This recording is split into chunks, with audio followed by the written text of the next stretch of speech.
Bonjour à chacun et à chacune de vous. En ce samedi 18 avril, samedi de la semaine de Pâques, déjà nous arrivons à la fin de cette octave, ces 8 jours où nous soulignons d'une façon particulière dans la liturgie les récits de la résurrection de Jésus. Mais en même temps, nous lisons les actes des apôtres comme première lecture, qui racontent comment la puissance du ressuscité agit à travers les apôtres alors qu'ils commencent à vivre comme Église.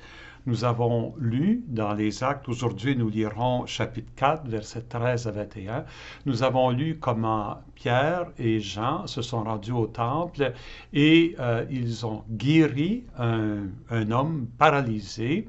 Cet homme a intégré la communauté, louant Dieu au cœur du temple. Les gens se sont rassemblés, émerveillés de cet événement. Pierre a fait un grand discours expliquant que c'est au nom de Jésus que tout ça a été fait. Ils ont été arrêtés par les chefs du peuple qui les ont interrogés. Nous avons vu hier comment ils ont proclamé leur foi en Jésus-Christ, disant que c'est au nom de Jésus crucifié et ressuscité qu'ils ont agi. Et maintenant, nous voyons la conséquence dans ce récit aujourd'hui. Alors, en ces jours-là, les chefs du peuple et les anciens scribes constataient l'assurance de Pierre et de Jean. Ce mot grec, parésia, qui parle d'assurance, de courage, d'intégrité avec lesquels ils parlent. Et ils se rendaient compte que c'étaient des hommes sans culture et de simples particuliers. Ils étaient surpris.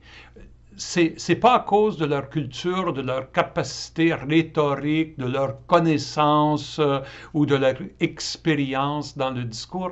C'est vraiment, ça vient du cœur, ça vient de l'esprit, c'est clair. Bon, comme ils voyaient debout avec eux l'homme qui avait été guéri, on peut imaginer que cet homme-là est venu pour les soutenir dans leur interrogatoire. Ces chefs-là ne trouvaient rien à redire. Bon, ils ordonnent aux apôtres de quitter la salle du Conseil suprême. Ils se mettent à discuter entre eux. Et ils disent, qu'est-ce qu'on va faire avec ces gens-là? C'est clair, ils ont fait un miracle. C'est manifeste pour tous les habitants de Jérusalem. Ça, on ne peut pas le nier. Mais il faudrait qu'on arrête la diffusion dans le peuple. Donc, nous allons les menacer afin qu'ils ne parlent plus à personne en ce nom-là. Ils n'osent même pas prononcer son nom. C'est un peu comme dans Harry Potter, le nom de celui qu'il ne faut pas prononcer. Ben pour eux, il ne faut pas prononcer le nom de Jésus. C'est à la fois ironique et triste. Ils reconnaissent ce miracle. Ils reconnaissent que les apôtres parlent avec l'assurance en son nom, mais ils ne veulent pas que son nom soit prononcé. C'est clair que le choix qu'ils font, c'est de se désolidariser du peuple qui lui, reconnaît dans ce que les apôtres sont en train de faire l'œuvre de Jésus et qui adhère à Jésus comme le messager de Dieu. Alors, ils rappellent Pierre et Jean, ils leur interdisent formellement de parler ou d'enseigner au nom de Jésus. Ceux-ci répliquèrent, est-il juste devant Dieu de vous écouter plutôt que d'écouter Dieu? Ils sont en train de dire, nous reconnaissons que vous avez de l'autorité sur le peuple, mais Dieu est en train de nous indiquer un autre chemin. Vous ne voulez pas reconnaître l'œuvre de Dieu. Nous, qu'est-ce qu'on doit faire? Nous plier à votre autorité ou suivre la parole de Dieu? Ils disent, à vous de juger, à nous, il nous est impossible de nous taire sur ce que nous avons vu et entendu. Ce que nous avons vu et entendu, c'est un écho de l'ouverture de la première lettre de Saint Jean. Ce que nous avons vu et entendu, ce que nous avons touché de nos mains, nous vous l'annonçons. C'est ça, ils ont vu Jésus, ils l'ont vu ressusciter, ils l'ont entendu, ils l'ont écouté. Ils ne peuvent pas se taire là-dessus. Après de nouvelles menaces, les chefs les relâchent, faute d'avoir trouvé un moyen de les punir, à cause du peuple, car tout le monde rendait gloire à Dieu pour ce qui était arrivé. Voilà ce qui arrive quand une autorité se détache du peuple. Le peuple est capable de reconnaître l'œuvre de l'Esprit. Les autorités sont tellement renfermées sur elles-mêmes qu'elles ne le voient pas. Il faut prier que ça n'arrive pas à l'Église. Hein? Parfois, euh, les évêques, je m'inclus, en autorité, si on n'écoute pas la voix de Dieu, on risque de ne pas reconnaître ce que Dieu nous appelle à faire. C'est pour ça, comme je le disais hier, c'est important que le peuple et les pasteurs soient très liés les uns aux autres, que nous fassions un. C'est une communion ecclésiale et c'est ensemble que nous avançons. Passons à l'Évangile maintenant, Saint Marc. C'est la finale de l'Évangile de Marc. De fait, c'est l'épilogue de l'Évangile de Marc. Si vous cherchez des commentaires sur, on est au chapitre 16, 9 à 15, si vous cherchez des commentaires à l'Internet au sujet de ce texte, vous allez voir que la plupart s'arrêtent au fait que ce texte ne faisait pas originalement partie de l'Évangile de Marc et que ce n'est probablement pas de la plume de Marc. Bon, on peut discuter ça, et je me rallie à l'opinion des experts. Je crois que c'est évident que cette finale-là ne faisait pas partie originale du texte. Mais ça fait partie du texte tel que nous le recevons aujourd'hui et tel que nous le reconnaissons comme inspiré. Donc ce texte-là a toute sa valeur. Et regardons ce qu'il raconte. De fait, ce qu'il raconte, c'est des reprises de Luc, de Jean et de Matthieu. D'abord, ressuscité le matin, le premier jour de la semaine, parce qu'il faut que je revienne, excusez, dans la finale originale de l'évangile de Marc, il n'y a pas d'apparition de Jésus. Il y a une apparition d'anges au tombeau vide, aux femmes qui leur disent « Allez dire aux apôtres, aux disciples, que Jésus ressuscité les rencontrera en Galilée. » Ça finit avec ça. Il n'y a pas d'apparition, il n'y a pas de récit d'apparition. Donc ici, on raconte que Jésus est ressuscité le matin, le premier jour de la semaine. Jésus est apparu à Marie-Madeleine, tel que Jean l'a raconté et Luc, de laquelle il avait expulsé 7 démons. Celle-ci partit annoncer la nouvelle à ceux qui, ayant vécu avec lui, s'affligeaient et pleuraient. Les apôtres, quand ils entendirent que Jésus était vivant et qu'elle l'avait vu, ils refusèrent de croire. Après ça, Jésus se manifesta sous un autre aspect à 2 d'entre eux. Évidemment, ça c'est Saint Luc, c'est les disciples d'Emmaüs. Ils ne l'ont pas reconnu, donc ça explique sous un autre aspect, une autre forme. Ils étaient en chemin pour aller à la campagne. Ceux-ci revinrent l'annoncer aux autres, qui ne les crurent pas non plus. Enfin, il se manifesta aux 11 eux-mêmes.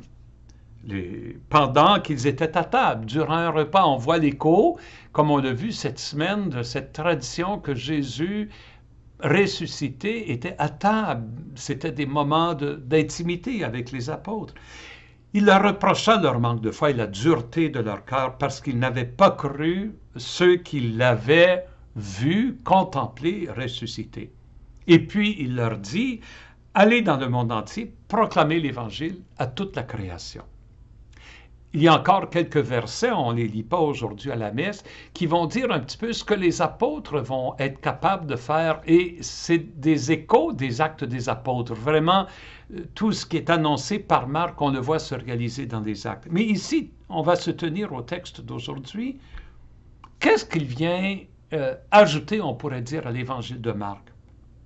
Il faut dire 2 choses à propos de Marc.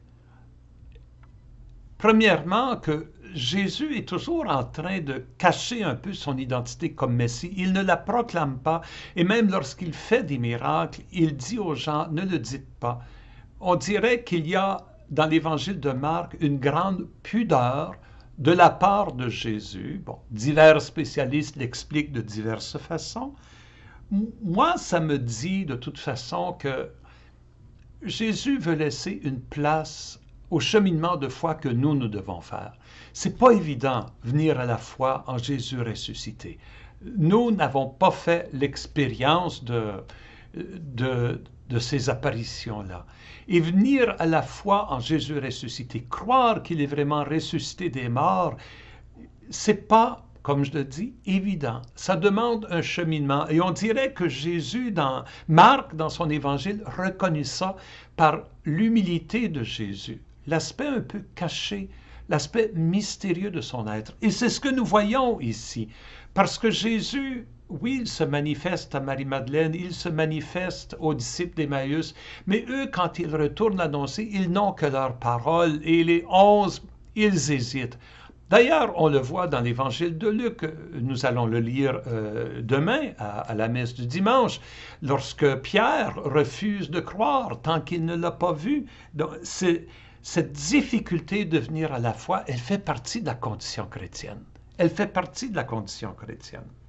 Et je reviendrai avec les actes dans quelques instants sur le défi de ceux et de celles qui cherchent à partager leur foi. Bon, je reviendrai tout à l'heure.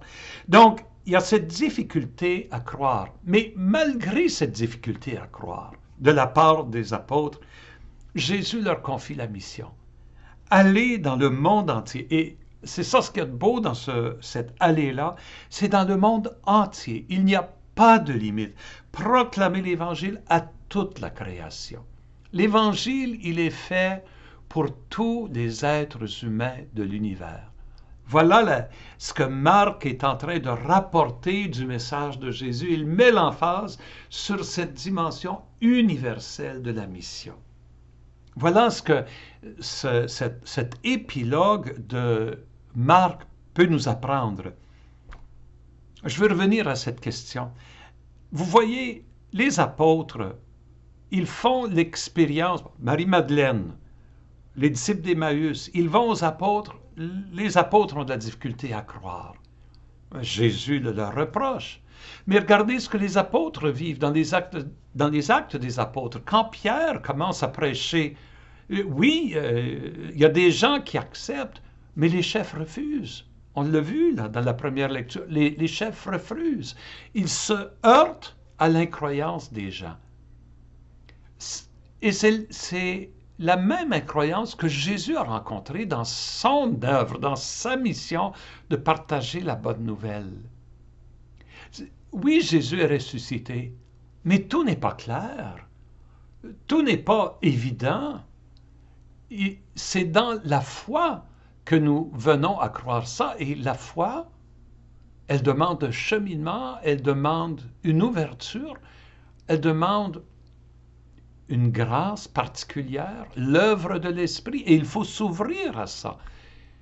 Et si nous nous mettons à la place de ces apôtres qui sommes appelés à partager la bonne nouvelle à d'autres, ne soyons pas surpris si nos amis, nos enfants, nos parents ont de la difficulté à venir à croire. Ça fait partie de toute l'histoire de l'Évangile. Ça ne nous empêche pas de les aimer. Ça ne nous empêche pas de persévérer dans nos efforts, de leur faire connaître la joie. Pierre, il disait, soyez toujours prêts à partager la raison de votre espérance. Mais soyons conscients que la résistance qu'a rencontrée Jésus, la résistance qu'ont rencontrée Marie-Madeleine et les disciples d'Emmaüs auprès des apôtres, la résistance qu'ont rencontrée les apôtres, nous aussi, nous rencontrons cette résistance-là alors que nous essayons d'être des témoins de l'Évangile. Malgré cette expérience de résistance, ne perdons pas cette foi et cette conviction que l'Évangile, il est fait pour tous les humains. Jésus est venu pour chacun et chacune de nous. Et nous sommes appelés à être ces témoins joyeux, pleins d'espérance, source de vie pour les autres, quelle que soit leur réaction. C'est avec cette pensée que je vous laisse en vous bénissant, au nom du Père, du Fils et du Saint-Esprit. Amen.